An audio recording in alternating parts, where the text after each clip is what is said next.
नमस्कार दोस्तों, स्वागत है आपके अपने चैनल आईएएस एनालिसिस में। पहलगाम आतंकी हमले के बाद भारत ने पाकिस्तान की उसकी औकात दिखाने की इस बार ठान ली है। चाहे वह एलओसी हो, अरेबियन सी हो, अफगानिस्तान की सीमा हो, चारों तरफ से घेर रखा है। बल्कि अब तो सीमा के अंदर भी इनडायरेक्टली घुस के मार रहा है। पूरा भारत चाहता है कि इस बार सर्जिकल स्ट्राइक नहीं बल्कि 3-4 टुकड़े तो कर ही दो और इसकी पूंछ तो जरूर काट दो। यहां देख सकते हैं रुझान आना भी शुरू हो गया है। पहलगाम आतंकी हमले के बाद बलूच लिबरेशन आर्मी अर्थात बीएलए पूरी तरह से ना सिर्फ एक्टिव हुई है बल्कि कल ही क्वेटा में आईईडी ब्लास्ट करके 10 पाकिस्तानी जवानों को उड़ा दिया। यह विस्फोट इतना जबरदस्त था कि पाक सेना की गाड़ियों के चीथड़े तक उड़ गए।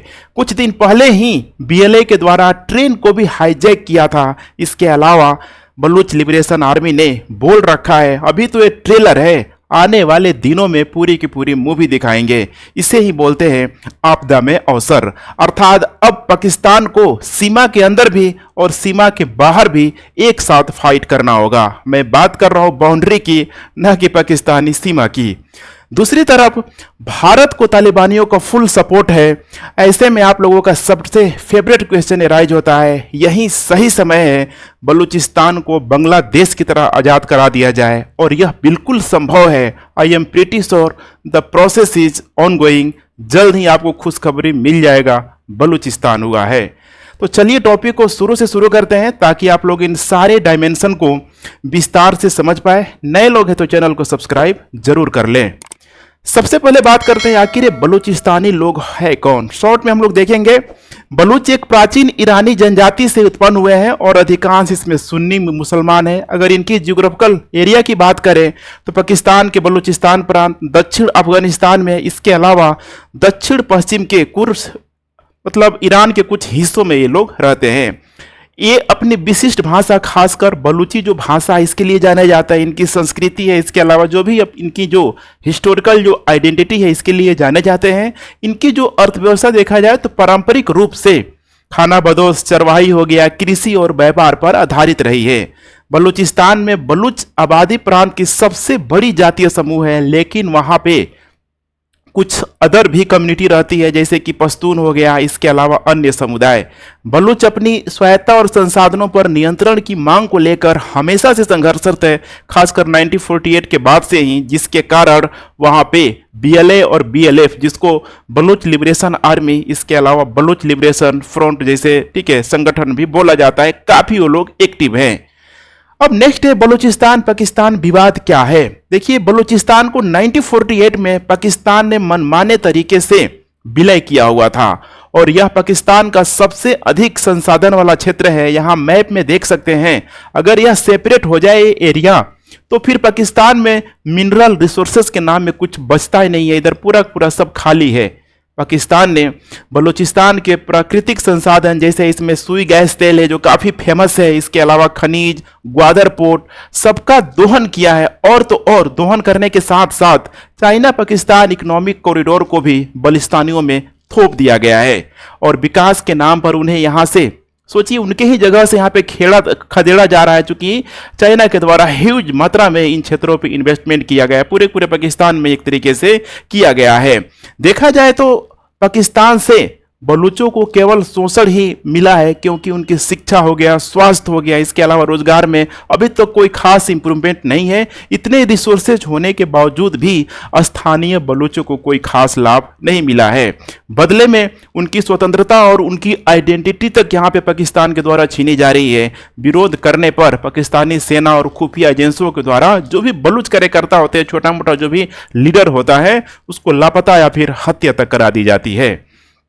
इसीलिए यहाँ पे बलूच लिबरेशन आर्मी और बलूच लिबरेशन फ्रंट ने सशस्त्र विद्रोह यहाँ पे तेज कर दिया है, जो पाकिस्तानी सेना और बुनियादी ढांचे पर पूरा अटैक करते हैं।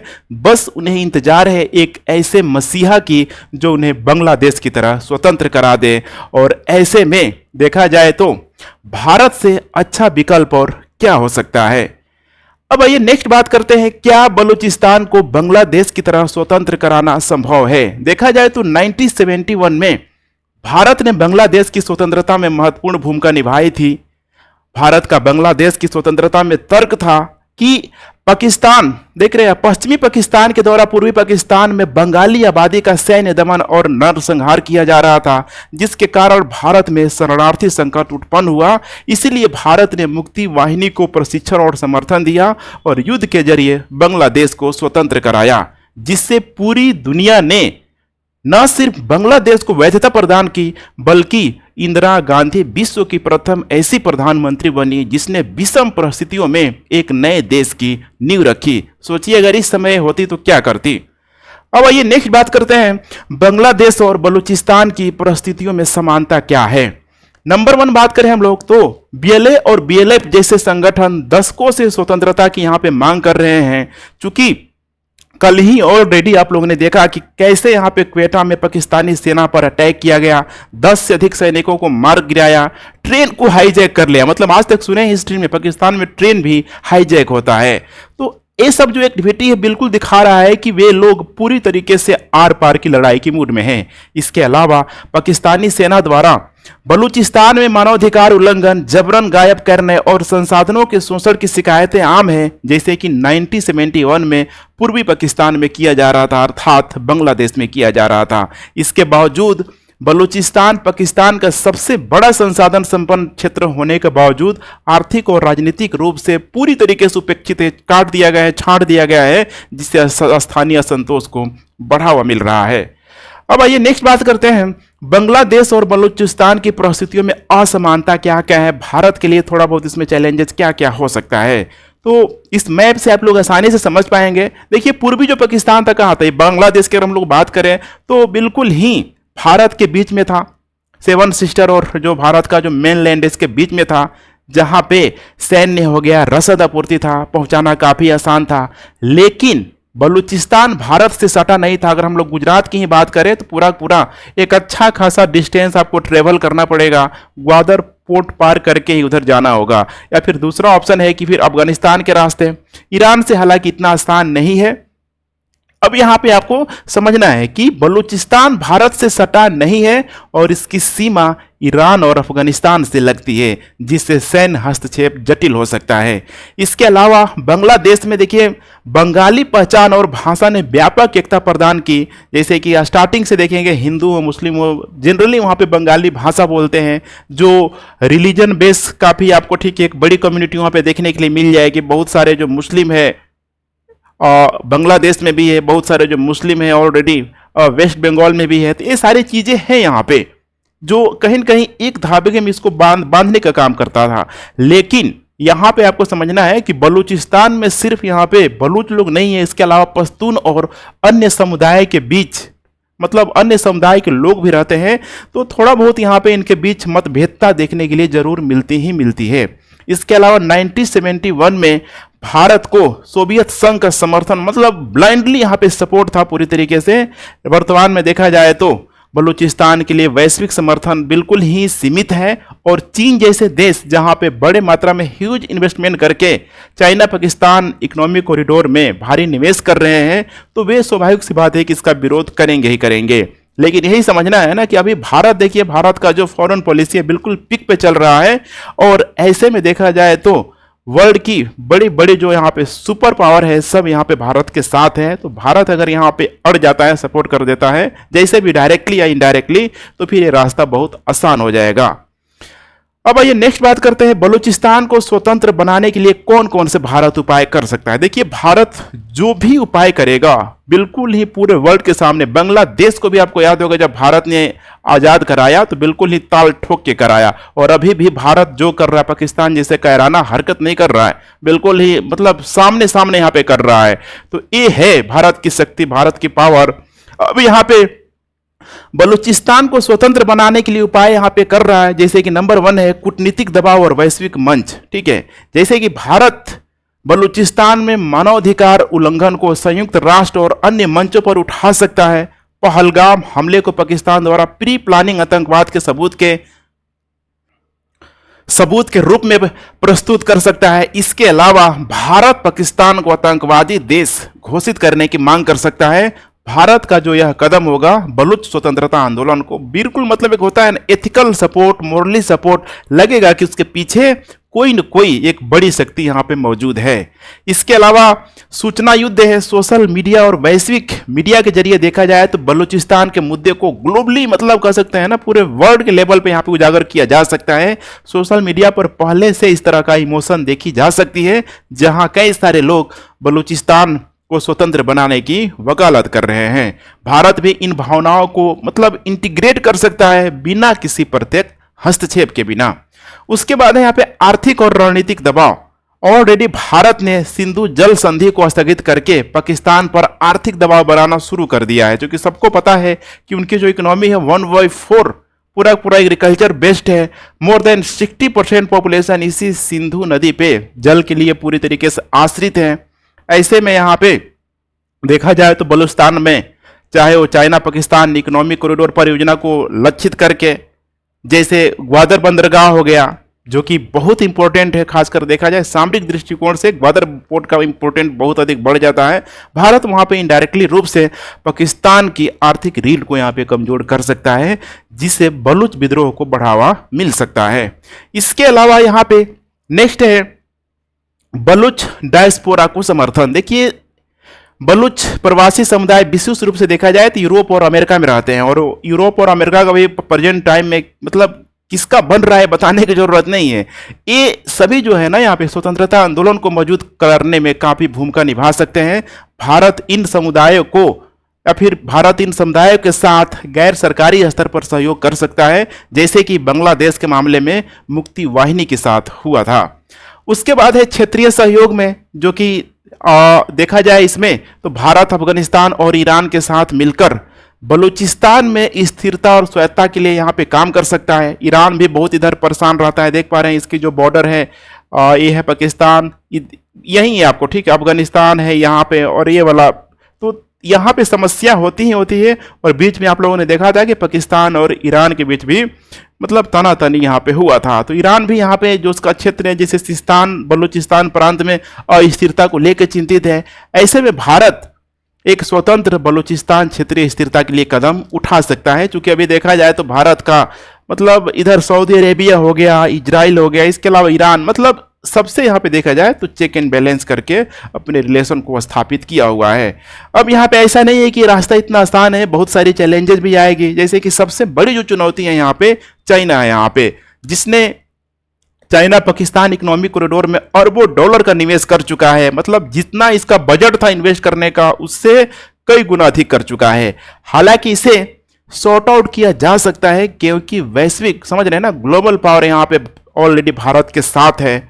अभी टैरिफ वार जब चल रहा था तो बार बार चाइना की तरफ से भारत के लिए प्रपोजल आ रहा था, हिंदी चीनी भाई भाई, ठीक है। तो चाइना को वन साइडेड रहना इतना आसान नहीं होगा। जो भी इसने इन्वेस्टमेंट किया है, जितना भी किया है, ठीक है, इसका रास्ता जरूर निकाला जा सकता है। क्या अगर ये सेपरेट भी हो जाता है तो ऐसा तो नहीं है कि इसके प्रोजेक्ट को पूरी तरीके से रोका जा सकता है। सेपरेट होने के बावजूद भी खैर डिबेट का विषय है, हाँ, लेकिन कुल मिलाकर मैं कहना यह चाहता हूं कि इसको सॉर्ट आउट किया जा सकता है, इतना बड़ा मुद्दा नहीं है। इसके अलावा अमेरिका और कई पश्चिम देश भी पाकिस्तान को पूरी तरीके से अलग थलग करने से मतलब हिचक सकते हैं, ये भी कह सकते हैं। जैसे अमेरिका है, अमेरिका को ठीक है अभी खैर गवर्नमेंट जो भी वहाँ की चेंज हुई है बताने की जरूरत नहीं है कि अभी देख रहा है मतलब यूएसए में जो भारत में जो यहाँ पे अटैक किया गया, टेररिस्ट अटैक, वहाँ की मीडिया वाले गनर बोल रहे थे कि गनर अटैक हुआ है। ट्रम्प गवर्नमेंट के द्वारा डायरेक्ट मीडिया वालों को लताड़ लगाया गई, भाई ये गनर क्या लिख रहे हो, गनर की जगह क्या लिखो, टेररिस्ट लिखो, वहाँ पे टेररिस्ट अटैक हुआ है। इसके अलावा मतलब जितना भी वहाँ की जो भी यहाँ पे सीनेट हो गया, ठीक है, जो भी बड़े बड़े वहाँ के अधिकारी लोग हैं, सब भारत के ब्लाइंडली यहाँ पे सपोर्ट कर ही रहे हैं।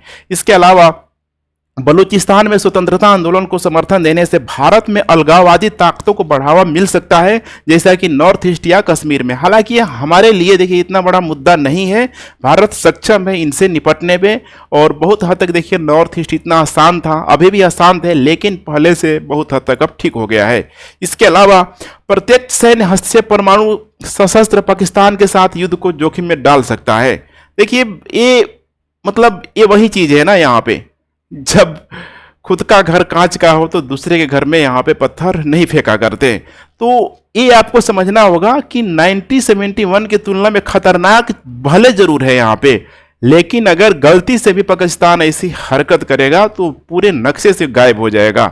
इसके अलावा बलूच विद्रोह पूरी तरीके से सक्रिय यहाँ पे जरूर है, लेकिन संगठित और एकीकृत नहीं है। ये थोड़ी चिंताजनक बात है, क्योंकि बीएलए और बीएलएफ में देखेंगे यहाँ पे तो थोड़ी बहुत मतलब कोऑर्डिनेशन की समस्या है। बीएलए बोलता है पूरी तरीके से चेंज कर दो, बड़े बड़े घटना को अंजाम देखता है कि 10 सैनिकों को उड़ा दिया। बीएलएफ देखेंगे तो थोड़ा सा गुरिल्ला टेक्टिक टाइप का, ठीक है, छोटे छोटे घटनाओं को अंजाम देने की कोशिश करता है। अब आइए बात करते हैं हम लोग पहलगाम हमले का उपयोग, क्योंकि सारा का सारा जो जड़ है यही है। अगर ये घटना हुआ नहीं होता, पाकिस्तान ने अगर इतना बड़ा स्टेप नहीं लिया होता जैसे भी हो यहाँ पे, तो फिर आज हम लोग शायद इस मुद्दे पे बात भी नहीं कर रहे होते। लेकिन ये मतलब कब तक, ये सबसे बड़ा सवाल है, आखिर कब तक एक्शन तो लेना ही पड़ेगा। और भारत इस हमले को पाकिस्तान द्वारा बिल्कुल ही प्री प्लान आतंकवाद का उदाहरण बनाकर वैश्विक समुदाय को एकजुट कर सकता है। और जिस तरीके से, यकीन मानिए, मतलब यूरोप, रसिया, अमेरिका, जिस तरीके से यहाँ पे मतलब मैं बोल रहा हूँ ना, ब्लाइंडली सपोर्ट किया गया। अगर एक लाइन में मैं बोलूँ कि भाई मतलब किसी हद तक जाइए, ठीक है, कुछ इस टाइप का यहाँ पे मामला है। तो यहाँ पे भारत ऑलरेडी जो अपना एक स्टेप आगे बढ़ा चुका है। इससे बलूचिस्तान में पाकिस्तानी दमन को उजागर करने का आधार भी मिलेगा। पहलगाम हमले ने जम्मू कश्मीर में स्थानीय नेता जैसे कि महबूबा मुफ्ती, उमर अब्दुल्ला, कश्मीरियों को एकजुट किया है, जो कि इम्पॉसिबल था एक तरीके से देखा जाए। लेकिन जो डिजास्टर हुआ है ना यहाँ पे, तो एक चीज तो मानना ही पड़ेगा आप लोगों को कि पूरे के पूरे नेताओं को यहाँ पे एकजुट कर दिया है। सोचिए, ये लोग खुद यहाँ पे इंडस वाटर ट्रीटी का पूरी तरीके से विरोध कर रहे हैं। अब और क्या चाहिए आपको। तो वैसे में देखा जाए तो भारत में जितने भी अलगाववादी तत्व हैं या फिर जो भी अलग अलग विचारधारा से, ठीक है, बिलोंग करते हैं, देखा जाए तो अभी सबकी एक ही मांग है, हमें चाहिए बदला। इसके अलावा भारत अपनी सॉफ्ट पावर जैसे कि सांस्कृतिक और शैक्षिक पहल के जरिए बलूच युवाओं को प्रेरित कर सकता है, और बिना किसी सैन्य हस्तक्षेप के, जिसमें देखा जाए, ठीक है, तो भारत का तो इसमें महारत हासिल है। अब ये कंक्लूजन की बात करते हैं कि देखिए, बलूचिस्तान को बांग्लादेश की तरह स्वतंत्र बनाना आज के भू राजनीतिक परिदृश्य में प्रत्यक्ष सैन्य हस्तक्षेप के बिना यहाँ पे संभव नहीं है। ये मैंने लाइन जानबूझ के यहाँ पे ऐड किया हुआ, क्योंकि ये करना ही पड़ेगा। बांग्लादेश देखिए, मतलब पूर्वी पाकिस्तान में इतना जियोग्राफिकल, मतलब भारत के बिल्कुल बीच में है, वहां पे इतना बड़ा स्टेप लेना पड़ा, तो ये तो बहुत दूर है। तो ये सबसे बड़ा चैलेंज है, हालांकि इतना भी बड़ा नहीं है। पहलगाम हमले ने भारत को पाकिस्तान के खिलाफ देखा जाए तो रणनीतिक दबाव बढ़ाने का अवसर दिया है। भारत कूटनीतिक, इसके अलावा सूचना युद्ध, आर्थिक दबाव के जरिए बलूच स्वतंत्रता आंदोलन को अप्रत्यक्ष समर्थन दे सकता है। यह न केवल पाकिस्तान को कमजोर करेगा, बल्कि कश्मीर में आतंकवाद को बढ़ावा देने की उसकी क्षमता को भी सीमित करेगा। भारत को बलूचिस्तान को एक नैतिक मुद्दा बनाना चाहिए, जैसे कि बांग्लादेश का था। कैसे बांग्लादेश को आज़ाद किया गया और सारी दुनिया ने उसको एक कंट्री के रूप में मान्यता दी। तो ये समय आ गया है, वैश्विक समुदाय को भी यह समझना चाहिए कि यह एक स्वतंत्रता, मतलब जो बलूचिस्तान की जो स्वतंत्रता है, न केवल भारत के लिए देखा जाए बल्कि पूरे क्षेत्र के लिए, यहाँ पे स्थिति के लिए बेहतर विकल्प देगा ही देगा। हालांकि सबसे बड़ा जो चैलेंज है इस राह में चाइना है यहाँ पे, क्योंकि देखिए बांग्लादेश भी दब गया। अभी बांग्लादेश के यूनिस खान के द्वारा भी पूरी तरीके से, ठीक है, मतलब कंडेप्ट किया गया। इतना प्रेशर में बेचारा क्या करेगा वो। लेकिन चीन की जो फॉरेन जो मिनिस्ट्री है उसके द्वारा यहाँ पे बोला गया है, अभी तक सी जिनपिंग का ऐसा कोई स्टेटमेंट नहीं आया है। तो ऐसे में देखना होगा कि आगे तो समय ही बताएगा। लेकिन इतना तो श्योर है, बिल्कुल मैं श्योर हूँ कि देखिए जल्द ही आपको गुड न्यूज मिलने वाला जरूर है। तो इस मामले को लेकर आप लोगों को क्या ओपिनियन है, कमेंट बॉक्स में बता सकते हैं। And thanks for watching. जय हिंद।